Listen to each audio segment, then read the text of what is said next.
Salve a tutti e benvenuti su Hot Game Reviews.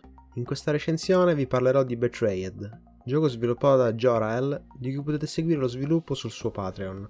In questo caso la trama del gioco è un po' particolare. Noi seguiremo i passi di un giovane studente, ma non per molto, perché subito all'inizio della nostra avventura avremo un incidente. Questo porterà il nostro spirito ad abbandonare il nostro corpo, e nel momento che starà per essere condotto via da un angelo, un demone correrà in nostro soccorso, offrendoci un contratto e dandoci la possibilità di restare sulla Terra per altro tempo, con l'abilità di impossessarci dei corpi degli altri personaggi. Per quanto riguarda il gameplay, Betrayed è una visual novel punta e clicca. Durante il gioco sarà disponibile il free roaming, dove in base al personaggio che staremo occupando in quel momento, potremo vivere la sua vita e navigare gli ambienti che lui percorre di solito. Nel gioco inoltre saranno disponibili dei menu, e tra questi troveremo quello dei consigli, in caso fossimo rimasti bloccati nel proseguimento. Il telefono, dove riceveremo le chiamate e potremo visualizzare dei contenuti segreti, che se staremo attenti riusciremo a trovare nelle aree di gioco. Ed infine lo zaino, che conterrà tutti gli oggetti dei vari personaggi. Per il resto il gameplay, anche se ricco di ambienti visitabili, con una mappa che si riempirà man mano che proseguiremo nella storia, questo è comunque molto guidato, ed è raro che il giocatore possa fare qualcosa che non sia proseguire nella trama di gioco. Ogni tanto al giocatore verranno poste delle scelte, queste non avranno un grande impatto nella storia, e serviranno soprattutto a relazionarci con l'angelo e con il demone, due figure che ci accompagneranno per tutto il viaggio.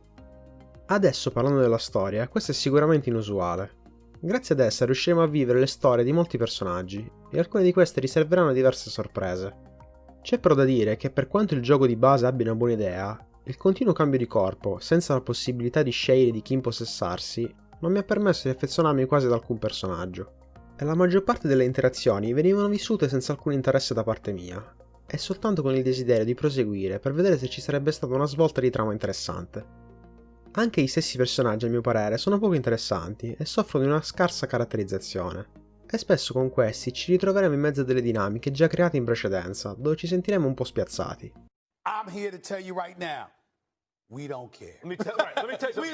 Invece per quanto riguarda il render, devo dire che questo è sicuramente di ottimo livello, con personaggi molto ben realizzati e belli da vedere, anche se allo stesso tempo alcuni di questi risultano a mio avviso un po' strani, soprattutto i personaggi maschili, che possiedono alcune espressioni facciali un po' bizzarre.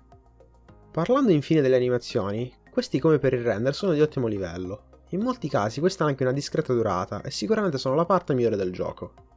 Adesso elencherò brevemente i pro e i contro che ho riscontrato durante il gameplay.